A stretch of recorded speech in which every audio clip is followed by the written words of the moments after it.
Primera parte, capítulo 1. En el lugar paterno. Considero una predestinación feliz haber nacido en la pequeña ciudad de Branau, sobre el Inn.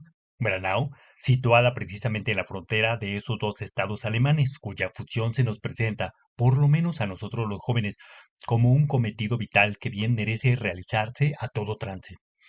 La Austria germana debe volver al acervo común de la patria alemana, y no por razón alguna de índole económica. No, de ningún modo, pues aun en el caso de que esa nación considerada económicamente fuese indiferente o resultase incluso perjudicial, debería llevarse a cabo a pesar de todo. Pueblos de la misma sangre corresponden a una patria común. Mientras el pueblo alemán no pueda reunir a sus hijos bajo un mismo Estado, carecerá de un derecho moralmente justificado para aspirar a una acción de política colonial. Solo cuando el Reich, abarcando la vida del último alemán, no tenga ya la posibilidad de asegurar a éste la subsistencia, surgirá de la necesidad del propio pueblo la justificación moral de adquirir posesión sobre tierras en el extranjero. El arado se convertirá entonces en espada y de las lágrimas de la guerra brotará para la posteridad el pan cotidiano. La pequeña población fronteriza de Branau me parece constituir el símbolo de una gran obra. Aun en otro sentido, se yergue también hoy ese día como una advertencia al porvenir. Cuando esta insignificante población fue, hace más de 100 años, escenario de un trágico suceso que conmovió a toda la nación alemana, su nombre quedó inmortalizado por lo menos en los anales de la historia de Alemania. En la época de la más terrible humillación impuesta a nuestra patria, rindió allá su vida por una adorada Alemania el librero de Nuremberg, Johannes Philipp von, obstinado, nacionalista y enemigo de los franceses. Se había negado rotundamente a delatar a sus cómplices, mejor dicho, a los verdaderos culpables. Murió, igual que Leo Schlaugeter, y como este, Johannes Philipp fue también denunciado a Francia por un funcionario. Un director de la policía de Augsburgo cobró la triste fama de la denuncia y creó con ello el tipo que las nuevas autoridades alemanas adoptaron bajo la égida del señor Severin. En esa pequeña ciudad sobre el Inn, bávara de origen austriaca políticamente y ennoblecida por el martirologio alemán, vivieron mis padres allá por el año 1890. Mi padre era un leal y honrado funcionario. Mi madre, ocupada en los quehaceres del hogar, tuvo siempre para sus hijos invariable y cariñosa solicitud. Poco retiene mi memoria de aquel tiempo, pues pronto mi padre tuvo que abandonar ese pueblo que había ganado su afecto para ir a ocupar un nuevo puesto en Passau, es decir, en Alemania. En aquellos tiempos la suerte del aduanero austriaco era peregrinar a menudo, de ahí que mi padre tuviera que pasar a Linz, donde acabó por jubilarse. Ciertamente que esto no debió significar un descanso para el anciano. Mi padre, hijo de un simple y pobre campesino, no había podido resignarse en su juventud a quedar en la casa paterna. No tenía todavía 13 años cuando olió su morral y se marchó del terruño. Iba a Viena, desoyendo el consejo de aldeanos de experiencia, para aprender allí un oficio. Ocurría esto el año 50 del pasado siglo. Grave resolución la de lanzarse en busca de los desconocidos, solo provisto de 3 florines. Pero cuando el adolescente cumplía los 17 años y había realizado ya su examen de oficial de taller para llegar a ser algo mejor, si cuando niño en la aldea le parecía al señor cura la expresión de lo más alto que humanamente podía alcanzarse, ahora, dentro de su esfera enormemente ampliada por la gran urbe, lo era el funcionario público, con la tenacidad propia de un hombre, ya casi envejecido en la adolescencia por las penalidades de la vida, se aferró el muchacho a su resolución de llegar a ser funcionario y lo fue. Creo que poco después de cumplir los 23 años, consiguió su propósito. Cuando finalmente, a su edad de 56 años se jubiló, no habría podido conformarse a vivir como un desocupado, y de ahí que en los alrededores de la población austriaca de Lambach adquirió una pequeña propiedad agrícola. La administró personalmente y así volvió después de una larga y trabajosa vida a la actividad originaria de sus mayores.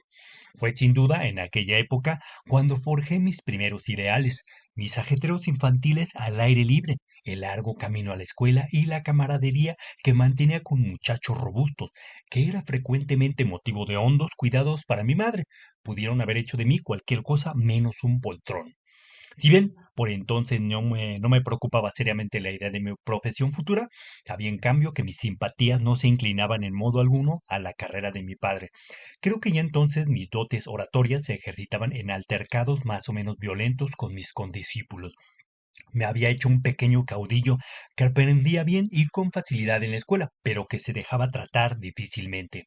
En el estante de libros de mi padre encontré diversas obras militares, entre ellas una edición popular de la Guerra Franco-Prusiana de 1870-71.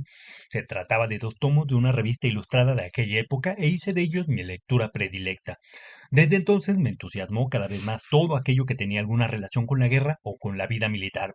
Pero también, en otro sentido, debió esto tener significación para mí. Por primera vez, aunque en forma poco precisa, surgió en mi mente el interrogante de si realmente existía y, en caso de existir, cuál podría ser la diferencia entre los alemanes que combatieron en la guerra del 70 y los otros alemanes, los austriacos. Me preguntaba, ¿por qué Austria no tomó también parte en esa guerra al lado de Alemania? ¿Acaso no somos todos los mismos? Me decía yo. Este problema comenzó a preocupar mi mente juvenil. A mis cautelosas preguntas debí oír esa íntima emulación la respuesta de que no todo alemán tenía la suerte de pertenecer al Reich de Bismarck. Esto para mí era inexplicable. Se había, deci- Se había decidido que estudiase. Por primera vez en mi vida, cuando apenas contaba 11 años, debí oponerme a mi padre. Si él, en su propósito de realizar los planes que había previsto, era inflexible, no menos implacable y porfiado era su hijo para rechazar una idea que nada o poco le agradaba. Yo no quería ser funcionario. Aún hoy mismo no me explico cómo un buen día me di cuenta de que tenía vocación para la pintura. Mi talento para el dibujo se hallaba tan fuera de duda que fue uno de los motivos que indujeron a mi padre a inscribirme en un colegio de enseñanza secundaria, pero jamás con el propósito de permitirme una preparación profesional en ese sentido. Mis certificados escolares de aquella época registraban calificaciones extremas según la materia de mi afición. Mis mejores notas correspondían al ramo de geografía y aún más todavía al de historia universal. En estos ramos predilectos era yo el sobresaliente en mi clase. Cuando ahora, después de transcurridos tantos años, hago un balance retrospectivo de aquella época, dos hechos resultan como los más importantes. Uno, me hice nacionalista. Dos, aprendí a comprender y a apreciar en la historia en su verdadero sentido. La antigua Austria era un estado, la antigua Austria era un estado de nacionalidades diversas. En realidad, por lo menos en aquel tiempo, un súbdito alemán del Reich no penetraba la significación que este hecho tenía para la vida cotidiana del individuo bajo la égida de un estado semejante. Al tratarse del elemento austroalemán, solíase confundir con suma facilidad la dinastía degenerada de los Habsburgo con el núcleo sano del pueblo mismo. La generalidad no se daba cuenta de que si en Austria no hubiese existido un núcleo alemán de sangre pura, jamás habría tenido el germanismo la energía suficiente para imprimirle su sello a un estado de 52 millones de habitantes de diverso origen, y esto en un grado de influencia tan grande que en Alemania mismo llegó a formarse el errado concepto de que Austria era un estado alemán, un absurdo de graves consecuencias, pero al mismo tiempo un brillante testimonio para los 10 millones de alemanes que habitaban en la Marca del Este. En Alemania, solo muy pocos sabían de la eterna lucha por el idioma, por la escuela alemana y por el carácter alemán. Como en toda lucha, en todas partes y en todos los tiempos, también en la pugna por la lengua que existía en la antigua Austria habían tres sectores: los beligerantes, los indiferentes y los traidores. Claro, está que yo entonces no me contaba entre los indiferentes y pronto debí convertirme en un fanático nacionalista alemán. Esta evolución en mi modo de sentir hizo muy rápidos progresos, de tal manera que ya a la edad de 15 años puede comprender la diferencia entre el patriotismo dinástico y el nacionalismo popular.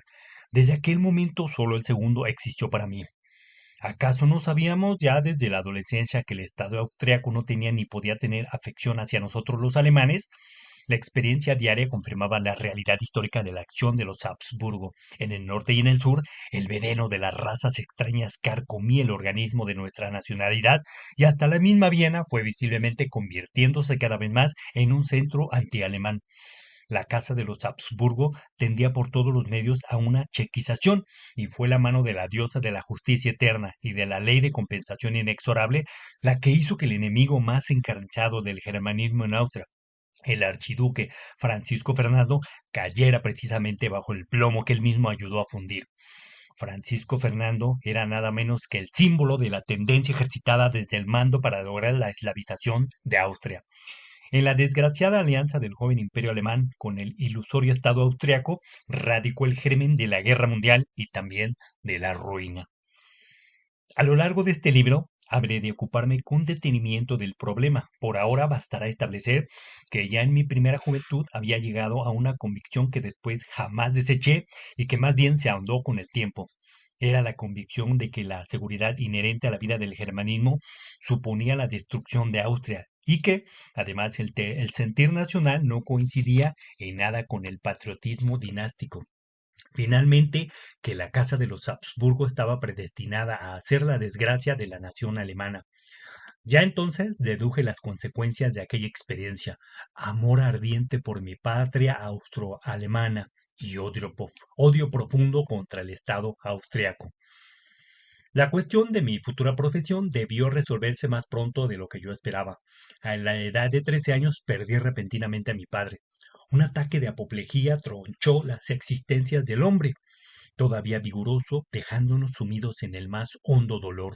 Al principio nada cambió exteriormente. Mi madre, siguiendo el deseo de mi difunto padre, se sintió obligada a fomentar mi instrucción, es decir, mi preparación para la carrera de funcionario. Yo personalmente me hallaba decidido, entonces, más que nunca, a no seguir de ningún modo esa carrera. Y he aquí que una enfermedad vino en mi ayuda. Mi madre, bajo la impresión de la dolencia que me aquejaba, acabó por resolver mi salida del colegio para hacer que ingresara en una academia. Felices días aquellos que me parecieron un bello sueño. En efecto, no debieron ser más que un sueño, pues 2 años después la muerte de mi madre vino a poner un brusco fin a mis acariciados planes. Este amargo desenlace cerró un largo y doloroso periodo de enfermedad que desde el comienzo había ofrecido pocas esperanzas de curación. Con todo, el golpe me afectó profundamente. A mi padre lo veneré, pero a mi madre había sentido adoración. La miseria y la dura realidad me obligaron a adoptar una pronta resolución. Los escasos recursos que dejara mi padre fueron agotados en su mayor parte durante la grave enfermedad de mi madre, y la pensión de huérfano que me correspondía no alcanzaba ni para subvenir a mi sustento. Me hallaba, por tanto, sometido a la necesidad de ganarme de cualquier modo el pan cotidiano. Con una maleta con ropa en la mano y con una voluntad inquebrantable en el corazón, salí rumbo a Viena. Tenía la esperanza de obtener del destino lo que hacía 50 años le había sido posible a mi padre. También yo quería llegar a ser algo, pero en ningún caso funcionario.